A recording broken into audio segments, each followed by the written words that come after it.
ሰላም ጤና ይስጥልን ውድ ተመልካቾቻችን እንደምን አመሻችሁ። ከሲዳማ ብሮድካስቲንግ ኮርፖሬሽን የምሽት ዜናዎችን ይዘን ቀርበናል። ከዜናዎቹ ጋር ክብረባል መላኩ ነኝ። ወደ ቀዳሚ ዜና እናልፋለን።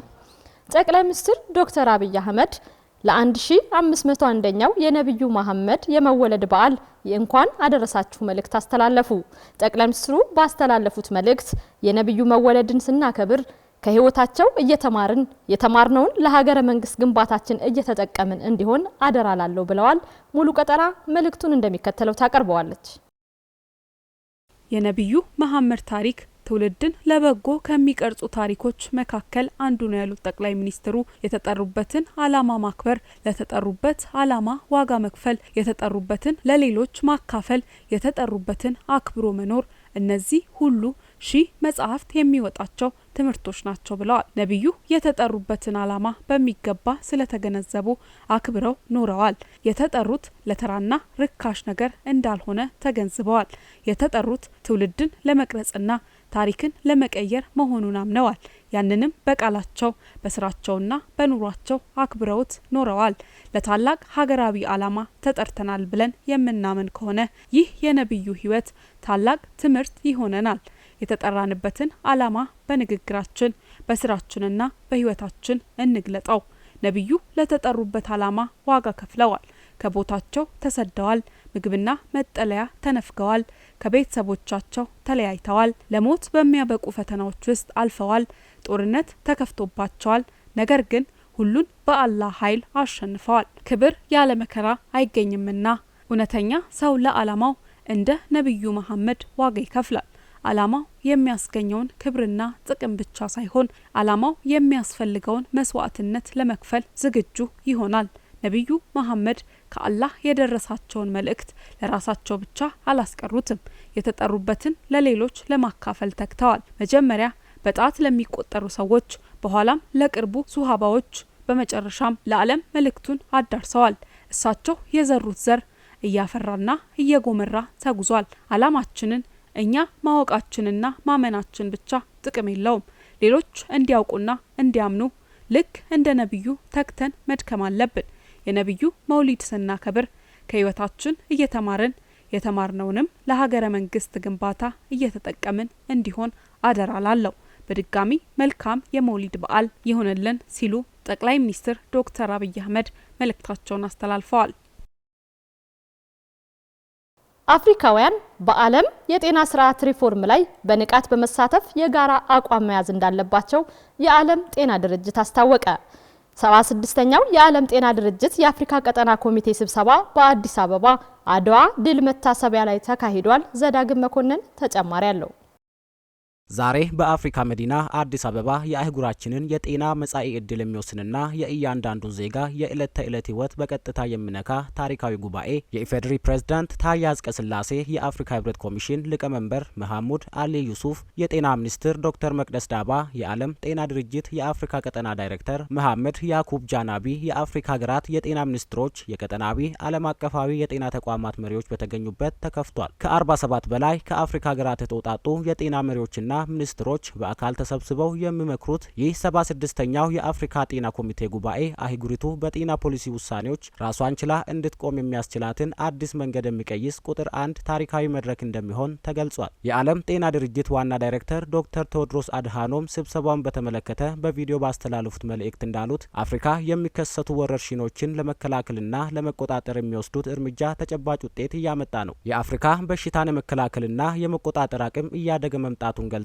ሀገራት ትብብራቸውን ማጠናከር እንዳለባቸው ጥሪ አስተላልፈዋል። ኢትዮጵያ የማርበርግ ወረርሽኝን በ90 ቀናት ብቻ መቆጣጠርና ማጥፋት መቻሏ የአፍሪካውያን የማድረግ አቅም እያደገ መምጣቱን ማሳያ መሆኑን ገልጸው በአፍሪካ እምቅ እውቀትና የተፈጥሮ ሀብት እንዳለ በማንሳት የሀገር ውስጥ የመድኃኒትና የሕክምና መገልገያ ግብዓቶችን ምርት ማሳደግ ይገባል በማለት አክለዋል። አፍሪካ በጤናው ዘርፍ በራሷ አቅም ጠንክራ እንድትቆምና የራሷን ዕጣ ፈንታ በራሷ እጅ እንድትይዝ ያለመው ይህ የ5 ቀናት ጉባኤ ለዘመናት ለዘመናት የቆዩ መሰረታዊ የጤና ችግሮችን በጋራ ትስስር ለመፍታት የተያዘ አህጉራዊ ቁርጠኝነት ማሳያ ነው። በዚህ ታሪካዊ የምክክር መድረክ ላይ ቀዳሚ ትኩረት ከተሰጣቸው ወሳኝ ጉዳዮች መካከል የአህጉሪቱን የሕክምና ባለሙያዎች ስደት ማስቆም የሚገኝበት ሲሆን ባለሙያዎች በአፍሪካ ውስጥ ተረጋግተው እንዲሰሩ የሚያስችል አዲስ የ10 ዓመት ስትራቴጂ ተቀርጾ ውይይት እየተደረገበት ይገኛል። ከዚህ በተጨማሪም ለጤና ዘርፉ የሚሆን በቂ በጀት መመደብ፣ የሀገር ውስጥ አቅምን በጽኑ መሰረት ላይ መገንባት እንዲሁም ድንገተኛ አደጋዎችንና ወረርሽኞችን በመከላከል አፍሪካ ለቀጣይ ተላላፊ በሽታዎች ያላትን የቅድመ ዝግጅት አቅም ማጠናከር ሌላው የጉባኤው አቤት መነጋገሪያ ነው። ከሁሉም በላይ ደግሞ አህጉራዊ የመድኃኒት ኢንዱስትሪውን በማስፋፋት መድኃኒቶችን በአፍሪካ ውስጥ ማምረትና ደህንነታቸውን አስተማማኝ በሆነ መንገድ መጠበቅ የሚያስችሉ ስትራቴጂካዊ ውሳኔዎች እየተበየኑበት ይገኛሉ። ዘገባውን ከኢትዮጵያ ዜና አገልግሎትና ከኢትዮጵያ ብሮድካስቲንግ ኮርፖሬሽን አጠናቀርን። በአፍሪካ የጤና ስርዓትን ለማዘመን በሚደረገው ጥረት የሀገራትን ስትራቴጂካዊ ትብብር የበለጠ ማጠናከር ወሳኝ መሆኑን የኢፌዴሪ ፕሬዝዳንት ታዬ አጽቀሥላሴ ገለጹ። 76ኛው የዓለም ጤና ድርጅት የአፍሪካ ቀጠና ኮሚቴ ጉባኤ በአድዋ ድል መታሰቢያ እየተካሄደም ይገኛል። ሙሉ ቀጠና ተጨማሪ አላት። የኢፌዴሪ ፕሬዝዳንት ታዬ አጽቀሥላሴ በዚህ ወቅት በዓለም አቀፍ ተለዋዋጭ የተፈጥሮና ሰው ሰራሽ ተግዳሮቶች ምክንያት በዜጎች ጤና ስርዓት ላይ አሉታዊ ተጽዕኖ እያሳደሩ ይገኛሉ ብለዋል። በዚህም አፍሪካ የዜጎችን የጤና አጠባበቅ ስርዓት በማዘመን በተለዋዋጭ ዓለም አቀፍ ሁኔታ የሚደርስን የጤና ተጋላጭነት በራስ አቅም ምላሽ መስጠት እንዳለባት ተናግረዋል። እነዚህ ተግዳሮቶች አፍሪካ ቀጠናዊ ትብብር ውስጥ የጋራ ድምጿን ለማጠናከርና በጤና ጉዳዮች ላይ ሙሉ ባለቤትነት ለመያዝ ታሪካዊ እድል እንደሚፈጥሩ ገልጸዋል። አፍሪካ በግልጽና በደፋር አቅጣጫ የተመሰረተ የተቀናጀ የጋራ ስትራቴጂ እንደሚያስፈልጋት ጠቁመው በጤና ላይ የምታደርገውን የሀገር ውስጥ ኢንቨስትመንት ማሳደግ እንዳለባት አስታውቀዋል። የሀገሪቷን የጤና ስርዓት ለማዘመንም ስትራቴጂክ አጋርነት በማጠናከር የጤና ደህንነት፣ የራስ መድኃኒቶች፣ ክትባቶችና የምርምር መሳሪያዎችን ማምረት እንደሚጠይቅ ጠቁመዋል። በዓለም ጤና ድርጅትና በአፍሪካ የበሽታ ቁጥጥርና መከላከል ማዕከል መካከል ተግባራዊ ቅንጅት ማጠናከር ይገባል ያሉት ፕሬዝደንቱ በጉባኤው የሚተላለፉ ውሳኔዎችን ከአፍሪካ አጀንዳ 2063 ግብ ጋር አቆራኝቶ መተግበር ያስፈልጋል ብለዋል። በዚህ ረገድ ኢትዮጵያ ጤናን እንደ ስትራቴጂካዊ ብሔራዊ ኢንቨስትመንት እንደምትመለከት ገልጸው ለጤና የሚመደበው በጀት በተከታታይ እየጨመረ መምጣቱን ተናግረዋል። በመሰረታዊ የጤና አገልግሎቶች ላይ የተደረገው ኢንቨስትመንት የጤና አገልግሎቶችን ወደ ማህበረሰቡ ተደራሽ በማድረግ ሚሊዮኖችን የአገልግሎቱ ተጠቃሚ ማድረግ መቻሉን አንስተዋል። በተጨማሪም የጤና ባለሙያዎችን ቁጥር በማሳደግ የጤና ስርዓቱን ማጠናከሯን ጠቁመው ይህ በእናቶች ህጻናትና ልጆች የመኖር እድል ላይ ጉልህ መሻሻል እንዲመጣ ማድረጉን ጠቁመዋል። በአየር ንብረት ለውጥ የሚመጡ የጤና ስጋቶችን ለመቋቋም ኢትዮጵያ የአረንጓዴ አሻራ መርሃ ግብሯን በስፋት ሚሊዮኖችን በማሳተፍ በርካታ ችግኞችን መትከሏን ተናግረዋል። በአዲስ አበባ እየተከናወነ ያለው የልማት ተግባራት ንጹህ፣ ጤናማና ለወላጆች የተሻለ የከተማ አካባቢን በመፍጠር የህዝቡን ጤናና የኑሮ ደረጃ ለማሻሻል ያለመ መሆኑን ገልጸዋል። ዘላቂ የጤና ስርዓት ያለ ሰላምና መረጋጋት ሊኖር እንደማይችል ገልጸው ባለፈው እሁድ ኢትዮጵያ ከተለያዩ የፖለቲካ አመለካከቶች የተወጣጡ ከ4000 በላይ ተመካካሪዎች የተሳተፉበትን አካታች ብሔራዊ ምክክር በማካሄድ ትልቅ ምዕራፍ አሳልፋለች ብለዋል። ኢትዮጵያ በብሔራዊ ኢንቨስትመንት፣ በቀጠናዊ ትብብርና ለአህጉራዊ ተቋማት በማይናወጥ ድጋፍ የራሷን ድርሻ ለመወጣት ሙሉ ዝግጁ መሆኗን አረጋግጠዋል። ዘገባው የኢትዮጵያ ዜና አገልግሎት ነው። ባለፉት 5 ዓመታት ኢትዮጵያ በውጭ ግንኙነቷ ታሪካዊ ስኬቶችን በማስመዝገብ ብሔራዊ ክብሯን፣ ቀጠናዊ የመሪነት ሚናዋን በጽናት አረጋግጣለች። ይህም አዲስ የዲፕሎማሲ ስኬት ምዕራፍ እንደከፈተች ያሳያል። ኢትዮጵያ የውጭ ጫናዋን በመከላከል ከሚያተኩረው የተከላካይነት አካሄድ በመውጣት የራሷን አቅጣጫ በመወሰንና ብሔራዊ ጥቅሟን በማስከበር ወደ ንቁና ተጽዕኖ ፈጣሪ ዲፕሎማሲ ተሸጋግራለች። ቆንጅት አየለ የዚህን ዜና ዝርዝር ታቀርበዋለች። ኢትዮጵያ በአዲስ መልክ እየተሰራ ባለው የዓለም አቀፍ መልከ ብዙ የፖለቲካና የኢኮኖሚ ስርዓት ውስጥ ተከታይ ከመሆን ወጥታ ግንባር ቀደም ውሳኔ ሰጪ ለመሆን የበቃችው የብሪክስ ጥምረት ቋሚ አባል መሆን በቻለችበት ታሪካዊ ስኬትም ነው። ይሄ ዲፕሎማሲያዊ ምርታ የሀገሪቱን ውስጣዊ አቅም የጂኦፖለቲካ ተጽዕኖና ዓለም አቀፍ ተሰሚነት ለወዳጅም ለጠላትም በተግባር ያሳየ ሆኗል። የዓለምን ግማሽ ህዝብና ግዙፍ የኢኮኖሚ አንቀሳቃሽ ሀገራትን የያዘው ይህ ጥምረት ኢትዮጵያን ሙሉ አባል ማድረጉ ለሀገሪቱ ስትራቴጂካዊ ታላቅነት የተሰጠ ዓለም አቀፋዊ እውቅና ነው። ይሄ ስኬት ኢትዮጵያ በዓለም አቀፍ የፋይናንስና የፖለቲካ ተቋማት ውስጥ ያላትን የድርድር አቅም ድምጽና ተሰሚነት ከፍ ከማድረጉም በላይ የአፍሪካን ኢኮኖሚያዊ ጥቅሞች የምታስከብርበት ታላቅ መድረክን ፈጥሮላታል። የኢትዮጵያ የባህር በር ባለቤትነት ጥያቄ በታሪክ አጋጣሚ የተወሰደባትን ህጋዊ መብት ለመመለስ እየተደረገ ያለ የዲፕሎማሲያዊ ጥረት ሲሆን ይህም ራሱን የቻለ የሀገሪቱን የጂኦፖለቲካና የማክሮ ኢኮኖሚ ህልውና ጉዳይ ነው። ቀደም ባሉት ዓመታት ኢትዮጵያ በጎረቤት ወደቦች ላይ የሚፈጠሩ መዋቅራዊ ጫናዎችንና አመታዊ የቢሊዮኖች ዶላር ከፍተኛ ወጪዎችን ዝም ብላ ከመቀበል አልፋ አታውቅም ነበር። አሁን ግን የባህር በር የ130 ሚሊዮን ህዝብ የትውልድ ጥያቄ በመሆኑ የቀጠናውና የዓለም አቀፉ ማህበረሰብ ዋነኛ የዲፕሎማሲያዊ አጀንዳ እንዲሆን አድርገዋለች። ኢትዮጵያ የባህር በር ባለቤትነት ጥያቄዋ በጋራ ኢኮኖሚ ጥቅም ላይ የተመሰረተ ህጋዊ የዲፕሎማሲያዊ ጥረቶች መሆናቸውንም ዓለም እንዲረዳው ተደርጓል። ይሄ አካሄድ የኢትዮጵያን የዲፕሎማሲያዊ ብስለት ለዓለም አቀፍ ህጎች ያላትን ተገዥነትና የጸና የአቋም መርህ የሚያሳይ ነው። በታላቁ የኢትዮጵያ ህዳሴ ግድብ ግንባታና የውሃ ሞላል ዙሪያ ከግብጽ የተሰነዘሩ ከፍተኛ የፖለቲካና የደህንነት ጫናዎችን በብቃት መመከት መቻሉ የዲፕሎማሲያዊ የበላይነትን በተግባር አሳይቷል። ጉዳዩ በተባበሩት መንግስታት ድርጅት የጸጥታው ምክር ቤት መድረክ ላይ ቢቀርብም ኢትዮጵያ በዲፕሎማሲ ጫናዎችን አይበገሬነቷን ከማሳየት ባለፈ ለአፍሪካ ችግሮች የአፍሪካዊ መፍትሄ የሚለው መርህ ይበልጥ ትኩረት እንዲያገኝ ማድረጓ ትልቅ ስኬት ነው። ድርድሩ በአፍሪካ ህብረት ማዕቀፍ ብቻ እንዲመራ በማድረግና የሀገሪቱን ተፈጥሯዊ ሀብት በፍትሃዊነት የመጠቀም መብት ሳያስደፍር ግድቡን አሁን ካለበት የመጨረሻ ምዕራፍ ማድረስ መቻሉ የጽናትና የስትራቴጂክ ብልህነት መገለጫ ነው። ከዚህ በተጨማሪ ሀገሪቱ የምትከተለው ቀጠናዊ ትስስር ዲፕሎማሲ በምስራቅ አፍሪካ ሁለንተናዊ ሰላምና የኢኮኖሚ እድገትን ለማረጋገጥ ትልቅ መሰረት ጥሏል። ኢትዮጵያ የኤሌክትሪክ ኃይልን፣ መንገድና የንግድ መሰረተ ልማቶችን ወደ ጎረቤት ሀገራት በመዘርጋት በቀጠናው የጋራ ተጠቃሚነትን የማረጋገጥ አዲስ ምዕራፍ ከፍታለች። ይህ አይነቱ የኢኮኖሚ ዲፕሎማሲ ሀገራትን በፖለቲካዊ ልዩነቶች ከማጋጨት ይልቅ በጋራ ልማትና ኢንቨስትመንት እንዲተሳሰሩ በማድረግ የኢትዮጵያን ቀጠናዊ መሪነትና የሰላም አምባሳደርነት ይበልጥ የሚያጎላ ነው። የኢትዮጵያ ዲፕሎማሲያዊ አቅም በታላላቅ የጂኦፖለቲካ ጉዳዮች ላይ ብቻ ሳይሆን ለዜጎቿ ክብርና ለአየር ንብረት ለውጥ በሰጠችው ተግባራዊ ምላሽ ላይም ጎልቶ ታይቷል። በአስቸጋሪ ሁኔታ ውስጥ የነበሩ ከ131 ሺህ በላይ ዜጎችን ከውጭ ሀገራት ወደ ሀገር ቤት መመለስ መቻሉ ሀገሪቱ ለዜጋ ተኮር ያላትን የጸና አቋም በተግባር የገለጠችበት ነው። በሌላ በኩል በጠቅላይ ሚኒስትር ዶክተር አብይ አህመድ ሀሳብ አመንጭነት በ2011 ዓ.ም የተጀመረው የአረንጓዴ አሻራ መርሃ ግብር ወደ ጎረቤት ሀገራት በማስፋፋት ኢትዮጵያ በአየር ንብረት ዲፕሎማሲ ረገድ ከአፍሪካ አልፎ ለዓለም የሚሆን አጀንዳ ፈጣሪነቷን አስመስክራለች። በተመሳሳይ መልኩ የኢትዮጵያ ሁለትዮሽና የብዙ ወገን ዲፕሎማሲያዊ ስትራቴጂ የውጭ ኢንቨስትመንትና የንግድ ፍሰትን ወደ ሀገር ውስጥ በመሳብ ረገድ የጎላ ሚና እየተጫወተ ይገኛል። ሀገሪቱ ያደረገችውን አጠቃላይ ማክሮ ኢኮኖሚ ማሻሻያን ተከትሎ የውጭ ቀጥታ ኢንቨስትመንት ጥሪዎችና የንግድ ስምምነቶችን በዲፕሎማሲያዊ መድረኮች አጠናክራ በማስቀጠሏ በርካታ ዓለም አቀፍ ኩባንያዎችና አጋሮች ኢትዮጵያን ተመራጭ የኢንቨስትመንት ማዕከል አድርገው እንዲመርጧት አስችሏታል። በሁለትዮሽና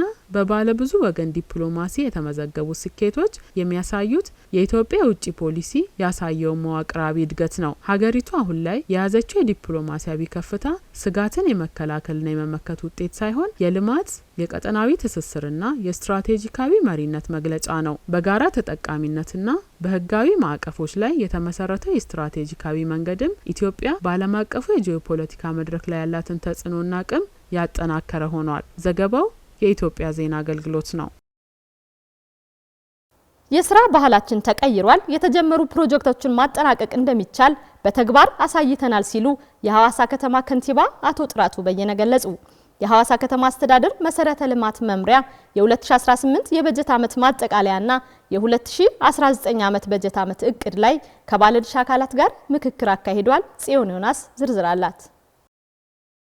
የሐዋሳ ከተማ ከንቲባ አቶ ጥራቱ በየነ በመድረኩ እንደገለጹት በከተማዋ የስራ ባህል ተቀይሯል፣ የተጀመሩ ፕሮጀክቶችን ማጠናቀቅ እንደሚቻል በተግባር አሳይተናል ሲሉ ገልጸዋል። ሐዋሳ ስልጣኔና ዘመናዊነትን ቀድማ የጀመረች ከተማ ብትሆንም በሚፈለገው ልክ ሳይሰሩ የቀሩ የልማት ስራዎች አመራሩና ህዝቡ በቁጭትና በሙሉ ተነሳሽነት ወደ ተግባር እንዲገቡ ማድረጋቸውንም ገልጸዋል። የስራ ባህላችን ተቀይሯል። ፕሮጀክት መፈጸም በአጭር ጊዜ ችለናል። በየቢሮ የነበሩ የተዘነጉ አቅሞችን መጠቀም ችለናል። ከተማችን አንገቷን አጎንብሳ ካለችበት ቀና ማለት አለባት ብሎ የወሰነ የከተማ ህዝብ ስላለ በዚህ ንብረቱን፣ ጉልበቱን፣ ገንዘቡን ምንም የሰሰተው ነገር የለም። ነዋሪው ሐዋሳ በመሰረተ ልማት፣ በህንፃ፣ በሌሎች የጽዳት አረንጓዴ ልማት ስራዎች ቀዳሚና ተሞክሮ የሚቀሰምባት ስልጣኔን አስቀድማ የጀመረች ዘመናዊነትን አስቀድማ የጀመረች ከተማ ነች። ለብዙ ከተሞች ምሳሌ በመሆን የምትጠቀስ ከተማ ናት።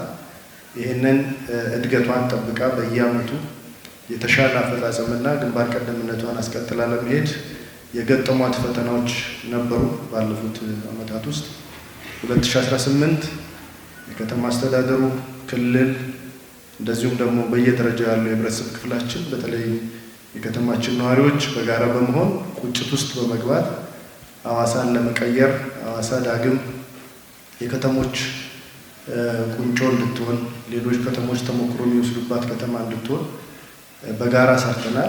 የከተማ ልማት ስራው ተጀመረ እንጂ አላለቀም ያሉት ከንቲባው የተሰሩ ልማቶችን በዘላቂነት በመከታተል የህዝብ ሀብቶችን ከጥፋትና ከብልሽት በመጠበቅ ሐዋሳን የከተሞች ቁንጮ እንድትሆን ለማስቻል የተያያዘውን እቅድ ለማሳካት ቀጣይ ስራዎች ላይ ትኩረት ማድረግ ያስፈልጋልም ሲሉ አክለዋል። እነዚህ በዚህ ዓመት የሰራናቸው ስራዎች ጅምር ናቸው። ያልሰራናቸውን ደግሞ የምንሰራበት ቀጣይ ዓመት እንዲሆን በእቅድ ላይ መወያየት ስለሚገባ ቀጥሎ የምንሰራቸው ጉዳዮች ላይ በደንብ መመካከር ይኖርብናል። በሌላ መልኩ የሰራናቸው ልማቶች ደግሞ ዘላቂነት መቀጠል አለበት። በምክትል ከንቲባ ማዕረግ የመሰረተ ልማትና ኮንስትራክሽን መምሪያ ኃላፊ ኢንጂነር ቸርነት ፍላቴ እንደተናገሩት የተጠናቀቀው የበጀት ዓመት በከተማዋ ለረዥም ጊዜ የመልካም አስተዳደር ጥያቄ ሆነው የቆዩ ጉዳዮች ምላሽ ያገኙበትና የተሻለ አፈጻጸምም የተመዘገበበት መሆኑን ገልጸዋል። በዚህ ዓመት ከኮሪደር ስራ ባሻገር በተለይ የህዝብ የልማት ጥያቄ ሆነው የቆዩ ጉዳዮች ረጅም ጊዜያትን ያስቆጠሩ ጉዳዮች የተፈቱበት ዓመት ነው። በተለይ ማስፋፊያ አካባቢዎች ላይ ያሉ በመንገድ ምክንያት መውጫ ያጡ ዜጎቻችን በርካታ የመንገድ ከፍታ ስራዎች የተሰሩበት ዓመት ነው። ከዚህ ባሻገር በተለይ ከጽዳትና ውበት አንጻር የግሪነሪ ልማት የጽዳቱን ከማስጠበቅ አንጻር ከተማችን ድሮ የምትታወቅበትን ውበቷን በተለይ በከተሞች መድረክ ላይ አንደኛ ሆና የምትሸለምበትን ሁኔታ ወደ ኋላ ቀርቶ የነበረውን መልሰን ወደፊት ለማምጣት በርካታ ስራዎች ስንሰራ ቆይተናል። ከዚህ ባሻገር እንደ ከተማ በህብረተሰብ ተሳትፎ ስራዎቻችን ብዙ ስኬቶች የተመዘገቡበት ነው። የህብረተሰብ ተሳትፎ ስራዎች እንደ ከተማ የሐዋሳ ከተማ ከዚህ ልምድ የሚወሰድበት ነው የነበረው። ከዚህ ቀደም መሀል ላይ ተቀዛቅዞ የነበረው በኋላ ላይ በተለይ ባደረግናቸው ልማቶች ሰፊ የህዝብ ተሳትፎ የታየበትና ሰፊ ስራዎች በገንዘብ፣ በጉልበት፣ በእውቀት ህዝባችን የተሳተፈበት ነው። በአጠቃላይ ሲታይ ከተማችን በ2018 ዓመተ ምህረት የከተማችን የመነሳሳት ጊዜ ብለን መውሰድ እንችላለን። በመድረኩ በተጠናቀቀው የበጀት ዓመት የነቃ ተሳትፎና የተሻለ አፈጻጸም ለነበራቸው አካላትና አደረጃጀቶች የእውቅና መርሃ ግብር የተከናወነ ሲሆን እውቅናው የተሰጣቸው አካላትም በቀጣይ የተሻለ ስራን ለማከናወን ያላቸውን ቁርጠኝነት ገልጸዋል። ይሄኛው ለእኛ ጥሩ እድል ነው። ያው ተሸልመን ብለን የምንዘናጋበት ሁኔታ አይኖርም። የምንነሳሳበት ሁኔታ ነው። ከዚህ ጋርም ተያይዞ የጀመርናቸውን ነገሮች በዛው ልክ በፍጥነት በመሄድ አሁንም በዛው ልክ የሚቀጥለው ዓመትም እውቅናችንን የምንወስድ መሆኑን ለማረጋገጥ ፈልጋለሁ። እንደ ሀይቅ ዳር ክፍለ ከተማ በጣም ከማዘጋጃ ስራዎች አንጻር ስፔሻሊ መሰረተ ልማት አንጻር የተሻለ እና ላቅ ያለ አፈጻጸም የተመዘገበበት ዓመት ነው ተብሎ መውሰድ ይቻላል። ይሄንን መሬት ለማውረድ እኛ ቀጥለን በራሳችን ኮሪደሮችን ለመስራት ይዘናል፣ አቅደን ነው ያለነው።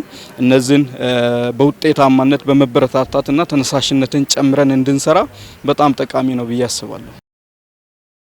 በሲዳማ ግብርና ምርምር ኢንስቲትዩት ሐዋሳ ግብርና ምርምር ማዕከል በርካታ የምርምር ስራዎች እየተሰሩ መሆኑ ተገለጸ። ኢንስቲትዩቱ የስራ ስር ሰብሎች ምርትና ምርታማነትን ለማሻሻልና ተደራሽነቱን ለማስፋት የሚያግዝ የግንዛቤ ማስጨበጫ ስልጠና ለአርሶ አደሮች ሰጥቷል። አዲሱ ኪንታሞ አዘጋጅቶታል። ዮሴፍ አላሩ ያቀርበዋል።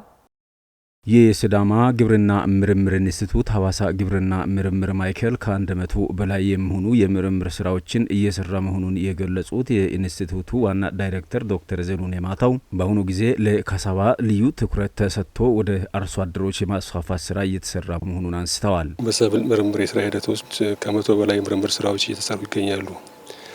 ከዛ ውስጥ እንግዲህ አንዱ የስራ ስር ሰብሎችን ምርትና ምርታማነትን ማሻሻል ከበሽታ መከላከል የሚገኝበት ሲሆን የዛሬውን ስናየው ካሳባ አንዱ ነው ወይም ደግሞ የእንጨት ቦዬ በአማርኛው የምንለው አንዱ ሲሆን ይህ ሰብል እንደ ሀገር ትልቅ ኃላፊነት የሚወጣ ብለን እናስበዋለን። ካሳባ ራፍ አፍሪካ ውስጥ ትልቅ አቅም ያለው በጣም ብዙ ህዝብን የሚመግብ እንደ ዋነኛ ምግብ የሚታይ ነው።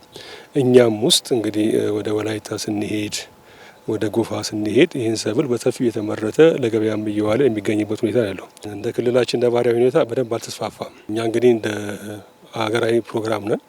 ሀገራዊ ፕሮግራሙ እናስተባብራለን። ከዛ አኳያ ወደ 5 ዝርያዎችን ያስለቀቅነው ስላሉ እነዚህ ዝርያዎች በደንብ ስላልደረሱ አሁን በቀጣይ በስፋት መሄድ ስላለብን ይህንንም መሰረት ያደረገ ስብሰባ ነው ያደረግነው። በኢንስቲትዩቱ የሰብል ምርምር ዳይሬክተርና የስራ ስር ሰብሎች ከፍተኛ ተመራማሪ ዶክተር አጥናፍ በቀለም የእንጨት ቦዬ ወይም ካሳባ ዘርፈ ብዙ ጠቀሜታ እንዳለው ተናግረዋል። በመሆኑም አርሶ አደሮች በዘርፉ ተጠቃሚ እንዲሆኑና የኢንዱስትሪ ግብአት እንዲጨምር እየተሰራ ነው ብለዋል። የእንጨት ቦዬ ሁለገብ ሰብል ነው። ሁለገብ ሰብል ነው ስንል ከምግብነት ባለፈ የኢንዱስትሪ ፍላጎቱ ከፍተኛ። ኢንዱስትሪው ከምን አንጻር ነው የሚፈልገው? ዱቄቱ ራሱ አንድ ኢንዱስትሪ ነው። ለኬክ መስሪያነት አንድ ኢንዱስትሪ ነው። እንደዚህ የተለያዩ ግብአቶች ለመድኃኒትነት ብለናል። የተለያዩ ከመድኃኒት ጋር የተያያዙ ብዙ አይነት ነገሮች አሉ። እንደዚሁ የተለያዩ ፋብሪካዎች እንደ ግብአትነት ጨርቃ ጨርቅ አንዱ ነው። ምንም የማይገባበት ቦታ የለም። በጣም ሰፊ የሆነ ኢንዱስትሪ ውስጥ ሊገባ የሚችል ምርት ነው። አሁንም ደግሞ የተለያዩ ድርጅቶች ከውጪ የቻይና የአሜሪካ ድርጅት እንደዚሁ ደግሞ ከአሜሪካም እንደዚሁ ካምፓኒ እየገባ ነው። ከቻይናም ካምፓኒዎች እየገቡ ነው። የአገር በቀል ኢንዱስትሪዎችም እየተቋቋሙ ነው። ስለዚህ አንድ ላይ ተያይዞ የሀገርን ኢኮኖሚ በከፍተኛ ሁኔታ ከምርታማነቱ አንጻር በከፍተኛ ሁኔታ የሀገርን ኢኮኖሚ ይቀይራል። የአርሶ አደረንም ህይወት ከምግብ ባለፈ በእርግጠኝነት ይቀይራል። በኢንስቲትዩቱ የቴክኖሎጂ ሽግግር ኮሙኒኬሽን ተመራማሪና ዳይሬክተር አቶ መኮንን ደባራ እንደገለጹት የዳይሬክተሬቱ ትልቁ ስራ ቴክኖሎጂውን የማሸጋገርና የማስፋት ስራዎችን ትኩረት ሰጥቶ መስራት እንደሆነ አብራርተዋል። በመሆኑም ዳይሬክተሬቱ በዚህ ዘርፍ ከፍተኛ ስራዎችን እየሰራ መሆኑንም አንስተዋል። የግብርና ቴክኖሎጂ ሽግግር ዳይሬክተር ምርምርን ቴክኖሎጂዎችን ማሸጋገር ነው። አርሶ አደር ወደ መሬት ወደ ማሳ ወረድ ነው። ብዙ ጊዜ ስልጠና ይሰጣል፣ ለባለሙያ ለአርሶ አደር ይሰጣል። ከዛ ወረዳው እንዲፈጽም ይደረጋል። አሁን ግን እኛ ነን የምንለው የቴክኖሎጂ ሽግግር ተመራማሪ ከአርሶ አደር ጋር ሄዶ መሬት ተዘጋጅቶ የአርሶ አደርን በእጁ ላይ ያለውን ዝርያና አዲስ ያመጣነውን ዝርያ ሁለቱን 10 በ10 መሬት ላይ እናወርዳለን።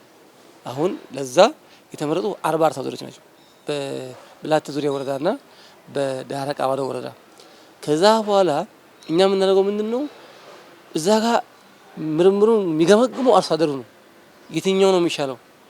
ዝርያው በምን ይሻላል? አበቃቀሉ ላይ ይሻላል? ዘር አወጣጡ ላይ ይሻላል? እንዴት ነው የሚለውን የማስተዋወቅ የማስፋት ስራ ከሰራን በኋላ አርሶ አደሩን አስመርቀን ለወረዳው ነው የምናስረክበው።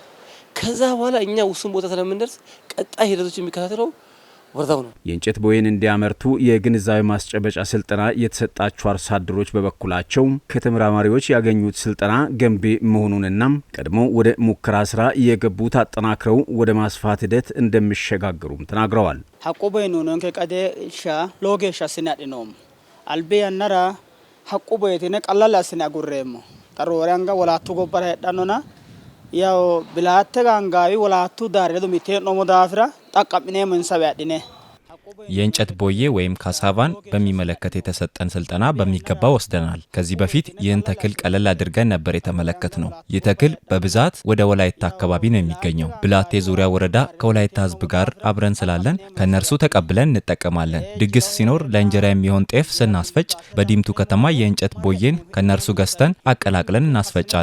በጣም አሪፍና ስንጠቀመው እጅግ ምቹና ያለ ጊዜው የማይበላሽ ሆኖ ነው ያገኘነው። ይህ የእንጨት ቦዬ በጣም ይጠቅማል። ምንም ማዳበሪያ ግብአት ስለማያስፈልገው በሽታን የመከላከል ጥቅም አለው። እዚህ መተን በእንጨት ቦዬ የተዘጋጀውን ምግብ ከተመገብን በኋላ በፊት ከነበረኝ ግንዛቤ በላይ አሁን ማወቅ ችያለሁ። ጠዳንገ እንቱሞ ከማኖ አልባ ፎሞያኒ ሮርሲ አዶም ከዚህ በፊት ካዛባ ያን ያህል ተለምዶ ብዙም ባይኖርም አልፎ አልፎ ነበረ። ግን ያጠቃቀሙ ሁኔታ አሁን ከግብርና እርሻ ምርምር ቢሮ ባለሙያዎች መጥተው ከነገሩን ካስተማሩን በኋላ ስራውን ለማስፋፋት አሁን እንደ ሰርቶ ማሳያ እንደ ችግኝ አፍሰነዋል ማለት ነው። ያፈሰስነውን ነገ ደግሞ ደርሶ ለአርሶ አደሩ ተመልምሎ አርሶ አደሩ የሚገባ ቦታ ያን ለኛ እንድትሰጠ ቦታው ታይቶ ያስፈልገናል በሚል አንዷ እኔም እየሆንኩኝ ከኔም ሌሎች አጋሮችም ልወስደው ለመትከል ተዘጋጅተው ነው ያሉት። አገልግሎት አሰጣጥን ቀልጣፋ ለማድረግ ባለድርሻ አካላት የበኩላቸውን መወጣት እንደሚገባቸው የሰሜናዊ ሲዳማ ዞን አስተዳደር ገለጸ። በዞኑ ያሉ ተቋማትና ባለሙያዎች ባስመዘገቡት የላቀ አፈጻጸም እውቅና ሰጥቷል። አማኑኤል ኩሪሶ ዝርዝሩን ይዛዋለች።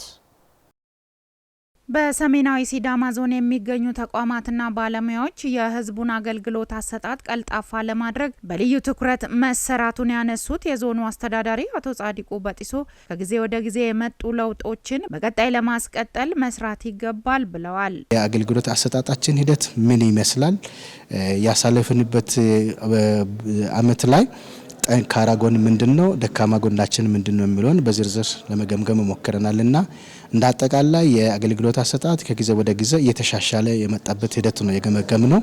ይህ ደግሞ ስለተሰራበትና የመንግስትንም አቅጣጫ ሁሉም ተቀብሎ የነበረውን ደካማ ጎንን በማስተካከል ለተቀን ማህበረሰባችን ማገልገል አለብን በሚል ቆራጥ ሀሳብና ውሳኔ ውስጥ ስለገባ ነው መሻሻል የመጣውና ይሄንን በጥንካሬ ገምግመናል። በቀጣይ ደግሞ የበለጠ ማጠናከርና ማስፋት አለብን በሚል ግምገማ ተስማምተናል። የሲዳማ ክልል የህዝብ አገልግሎት አሰጣጥና የሰው ሀብት አስተዳደር ቢሮ ምክትል ኃላፊ አቶ አበጃ አስረሳይን በበኩላቸው የህዝብ አገልግሎት አሰጣጥ ላይ ያሉ ችግሮችን ለመፍታት እስከ ታችኛው መዋቅር መድረስ ይገባል ብለዋል። ባለፉት አመታት ችግር ናቸው ብለን የለየናቸው አሁን ደግሞ እየገመገምን ያለ ነው። አንዱና ዋነኛው የመንግስት አገልግሎት የመንግስት ሪፎርም አገልግሎት ነው። አሁን ተግባር ውስጥ ገብተን ያለ ነው። ይሄኛው ስራ እንዴት እየተፈጸመ ነው ታች ላይ የሚለው ህብረተሰቡ አገልግሎት እያገኘ ነው አይደለም። አገልግሎት ተጎደለበት አካባቢ ደግሞ ቀድሞ መፍታት ያስፈልጋል።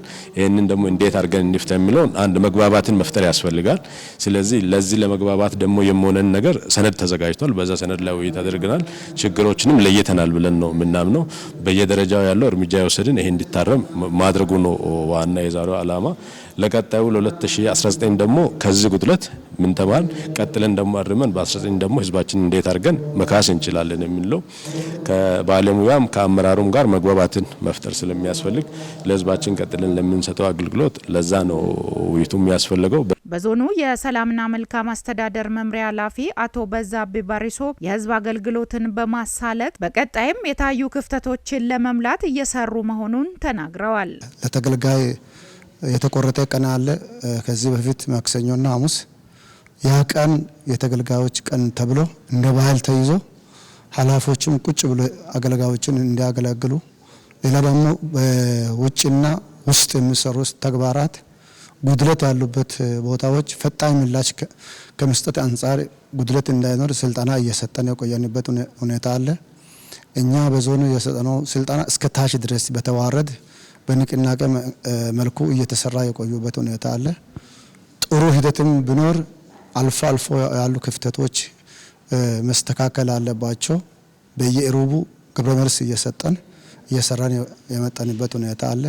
በዕለቱ የላቀ አፈጻጸም በማግኘት የተሸለሙ ተቋማትና ባለሙያዎችም ለህዝብ መስራት እንደሚያሸልምም ነግረውናል። ዞን ደረጃ በሰሜናዊ ሲዳማ ዞን ከፍተኛ ፍርድ ቤት አንደኛ በመውጣት ነው ይህንን ሽልማት ማግኘት የቻልነው።